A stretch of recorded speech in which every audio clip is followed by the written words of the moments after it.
Hello and welcome. My name's Marie and this is my yarn journey. This week isn't going to be a massive update. Unfortunately, again, it's probably going to be another short one like last week. Probably more of a busy life update, sort of not much knitting been done scenario. I think I mentioned in last week's podcast that I'd come down with a bug and I was ill for about 5 days. Now I did do some knitting throughout that time, but also amongst that in last week I did also have all my carpets and flooring replaced upstairs. Now that was a bigger task than it sounds. We've got a very small house and two teenage boys with a room full of junk to clear and tidy and clean, and it took so much physical and mental strength that I just didn't have any energy for knitting. And with one of the projects, I just knew that if I started knitting on that while, not on form as it were, I would just make an absolute mess of it. So, yeah, it's been a busy week. A lot of running up and down the stairs with large pieces of furniture. But it's pretty much all back to normal now, and I'm over whatever bug I had, thank goodness. We've gone back to being cool again in my part of the UK, so it's a bit of a miserable, dull day today. Bit cold, bit blustery. I think it's only about 12 to 15 today, degrees that is. But anyways, I have managed to get some knitting done this week, and both the projects are brand new projects that you haven't seen. I started 2 new cast-ons last weekend, and one is one I told you I think last week that I was going to cast on.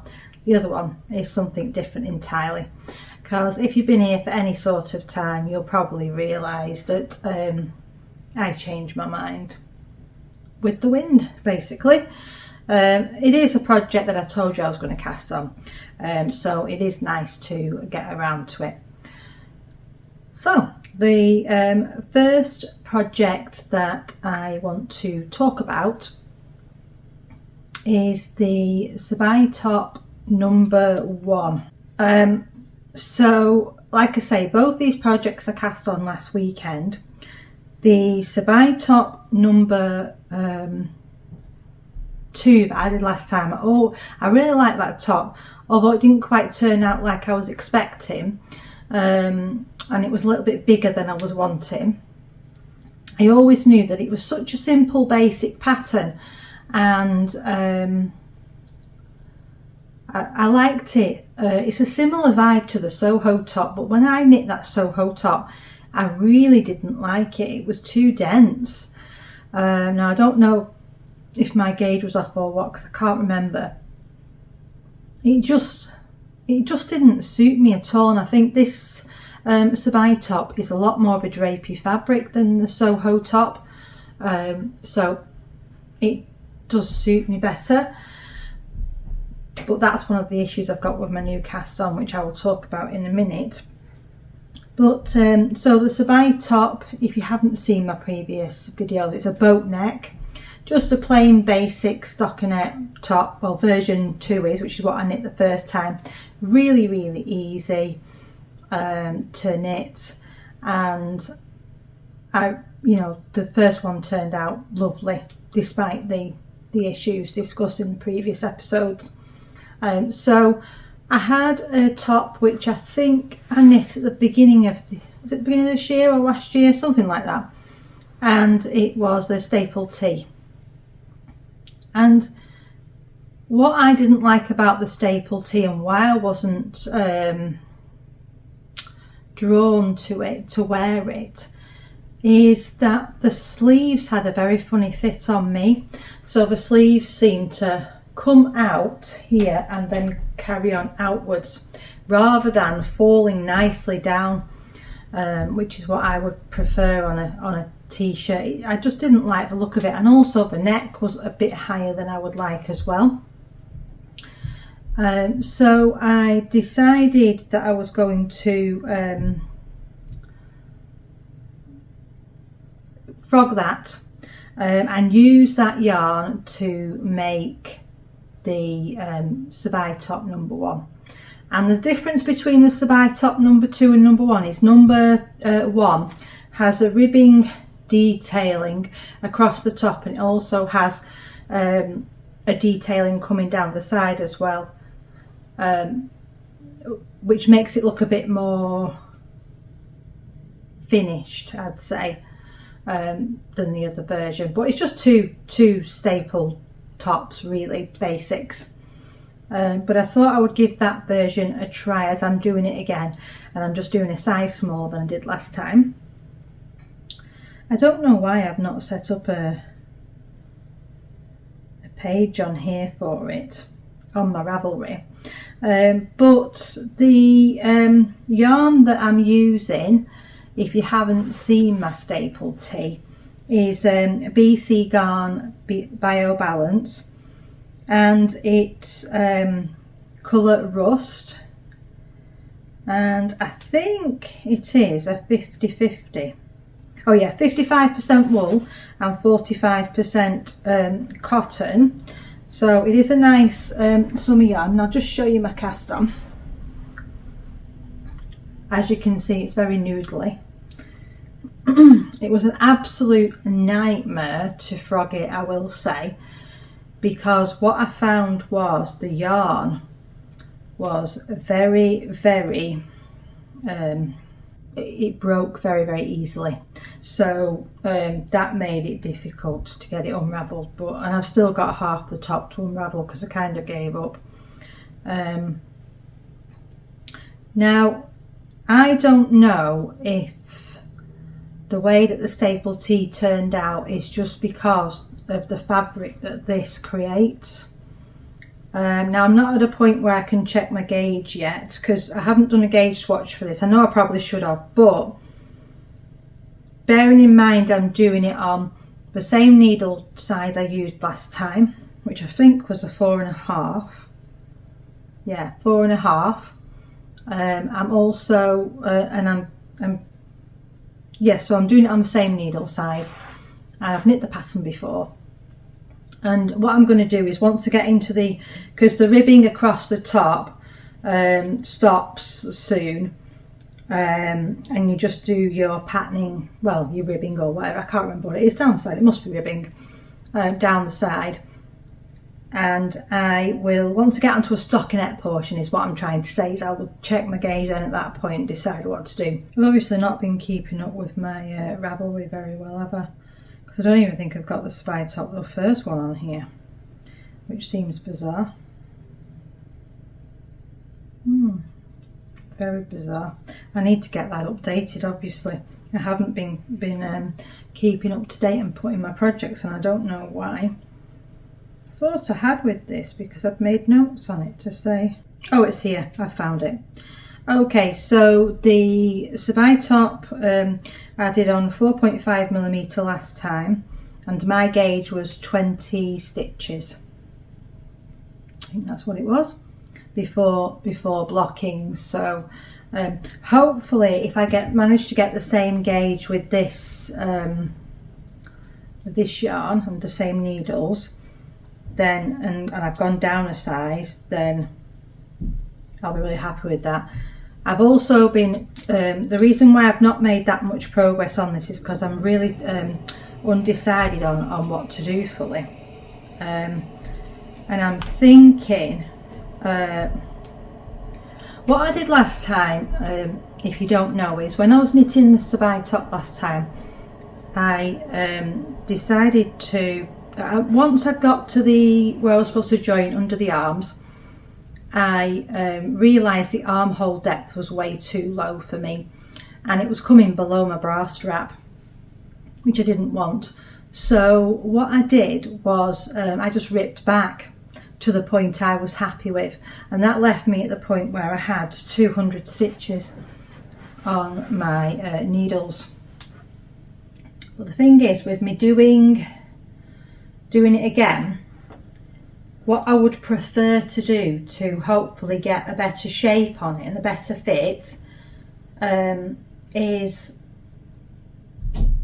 decrease the number of rows that I'm doing in the straight section before I shape for the underarms, because otherwise you're leaving a lot extra fabric that you don't need, and I think that may also, you know, contribute to it being, well, I don't know, to be honest, but my thoughts are that if I do less rows in the straight stockinette section before I'm doing the armhole shaping, then I'll still have all the increases and be knitting to the size, because obviously I'm doing a size smaller than I did before. This yarn I'm actually holding double because it's a fingering weight, and I will update you next time. Again, I'm not sure how this fabric is going to be, because it is I don't know, it's not that it's not scratchy at all, it's soft, it's just it feels more stiff and doesn't feel as pleasant as the Rowan Summer Light yarn did. So we shall see how this turns out, but I'm really happy to be frogging a garment that I don't wear and trying to repurpose the yarn.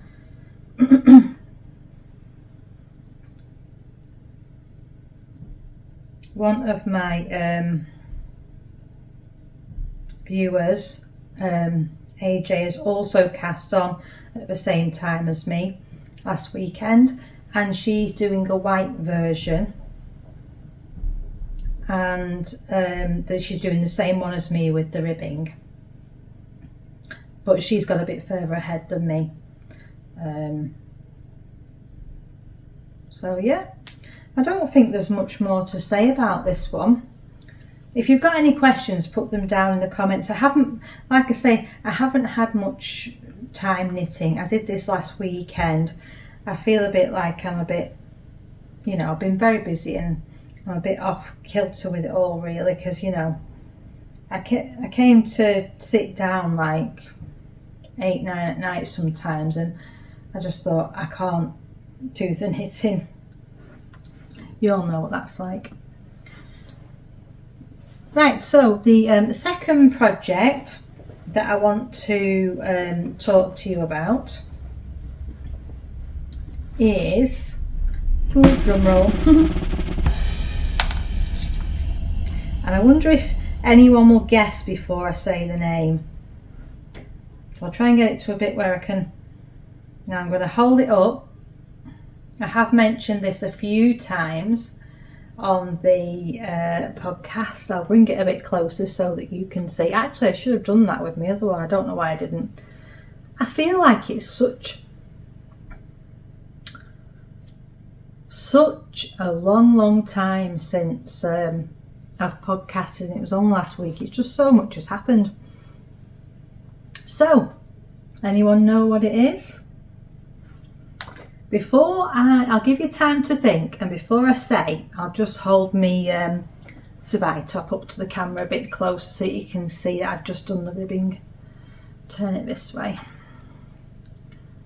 Excuse the noodly yarn. There you go, see? I'm just literally splitting for the back on this one. I've kept it all in one needle. I'll just knit back and forth on that section. Not much to show really, but I will do some more on that this weekend. Okay, so this is the Knus Light. Now I started last weekend, like I say, when I wasn't feeling good, but it's not a massively difficult project. You know, each section individually is quite simple to do, but if you've been here before, you'll know my problems with yarn overs. And I was pretty proud of myself and how I did, you know, with the yarn overs section here, but I had a few issues and I had to tink back, and you know, my stitch counts were off a little bit at times, but I'm pretty pleased with how it's looking, really. What size am I doing? Let me have a look. So for the Sabai top, I'm doing size 3, and for this Knus light, I'm doing size 4, which has a bust measurement of 101 centimeters. And yeah, like I say, so each section in itself, you have like a couple of purl rows between each pattern section, and then you do like different ribbings, eyelets, and I think this is going to be the last pattern section that I'm doing here, which is a broken rib section. And then it's stockinette for a while. And in this pattern you do have the choice to just do the pattern once, or do it at the top on the yoke, a circular yoke, or you can do it as well in the body. Now I think I'm going to do it in the body as well. I'm knitting this one on the on 3.5mm needles, which I think is what was recommended. It's a 25 stitch gauge, and it asks for 840 meters of yarn for the short sleeve version. Now I've just got about 1,000 in this, so it should be absolutely fine. It is a bit of a more of a sport weight rather than it's like a heavy fingering. But the fabric's lovely. It's lovely and squishy. It's a BFL, this yarn. I'll just tell you, I've got the tag in here. So this was one that I got at the Woolly Good Gathering, and it's Ginger's hand dyed sheepish sock, and in 100 grams you get 365 meters, and it's 80% Blue Face superwash Blue Face Leicester, and it's 20% nylon. Now I don't know, and I have a sneaking suspicion that it doesn't look like it has been naturally dyed, but it's weird because most of the I don't know, because Thread and Yarn has done some, sorry, off on a tangent there in my own mind and not explaining to you. So basically, I think I may have a problem with naturally dyed yarns, and it's the part of my hand what touches the fabric. So when I'm knitting, I'll show you.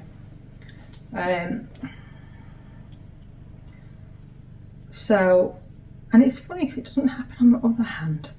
This part of my palm in this hand rests on the fabric at all times.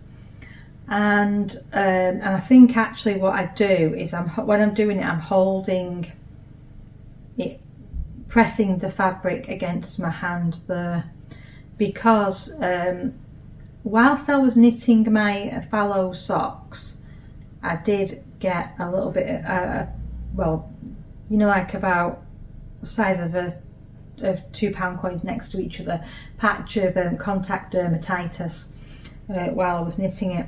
Only on that section of my hand, but it was around the time I started knitting that, and I can't think what else would have caused it, just on that section of my hand there.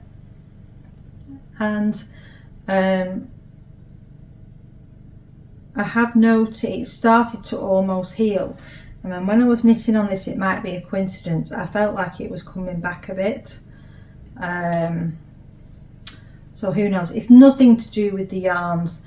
It just, obviously I've got a sensitivity to something that's in either of those yarns. Maybe it's what they use to rinse it, I don't know.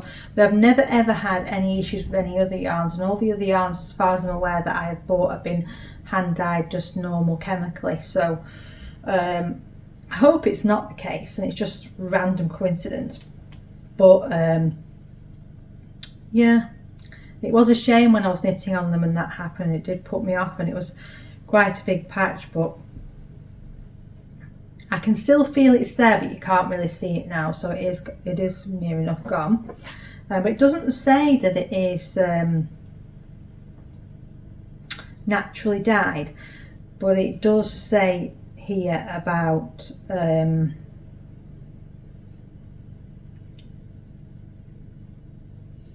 bleeding, and there was more bleeding with the other naturally dyed one I had.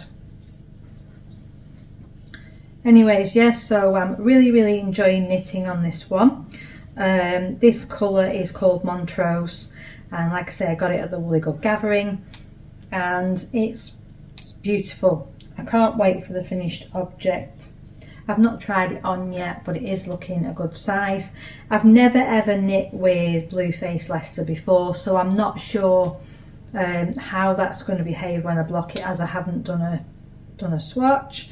Naughty, I know, don't listen to me, don't do what I do sort of thing. You know, you should do a swatch. But it was one of them, I wasn't really feeling too good, and I'm getting more of an understanding of my knitting now, and I just thought it's, you know, I don't even know what I'm trying to say now, sorry. Do your swatches, that's what I'm trying to say. Put that back in there so I don't lose it. So there's not really much more to say this week, and I'm really sorry that it's another short episode. Hopefully next week I'll be back with a full knitting time and with lots of things to show you.